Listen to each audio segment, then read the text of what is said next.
حضرت عبداللہ بن عباس رضی اللہ تعالیٰ عنہ سے روایت ہے کہ رسول اکرم صلی اللہ علیہ وآلہ وسلم نے فرمایا،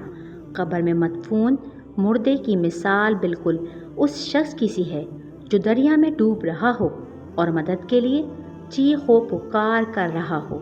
وہ بیچارہ انتظار کرتا ہے کہ ماں باپ یا بھائی بہن یا کسی دوست آشنا کی طرف سے دعائے رحمت و مغفرت کا تحفہ پہنچے۔ جب کسی طرف سے اس کو دعا کا تحفہ پہنچتا ہے تو وہ اس کو دنیا و مافیہ سے زیادہ عزیز و محبوب ہوتا ہے، اور دنیا میں رہنے بسنے والوں کی دعاؤں کی وجہ سے قبر کے مردوں کو اتنا عظیم ثواب اللہ تعالیٰ کی طرف سے ملتا ہے جس کی مثال پہاڑوں سے دی جا سکتی ہے۔ اور مردوں کے لیے زندوں کا خاص ہدیہ ان کے لیے دعائے مغفرت ہے۔ حضرت ابو ہریرہ رضی اللہ تعالیٰ عنہ سے روایت ہے کہ رسول اکرم صلی اللہ علیہ وآلہ وسلم نے فرمایا کہ اللہ تعالیٰ کی طرف سے جنت میں کسی مرد صالحہ کا درجہ ایک دم بلند کر دیا جاتا ہے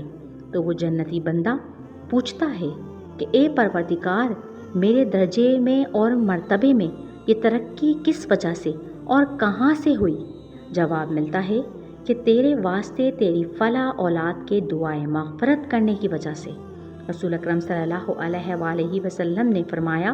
جو بندہ عام مومنین و مومنات کے لیے ہر روز 25 یا 27 دفعہ اللہ تعالیٰ سے معافی و مغفرت کی دعا کرے گا، وہ اللہ تعالیٰ کے مقبول بندوں میں سے ہو جائے گا جن کی دعائیں قبول ہوتی ہیں اور جن کی برکت سے دنیا والوں کو رزق ملتا ہے۔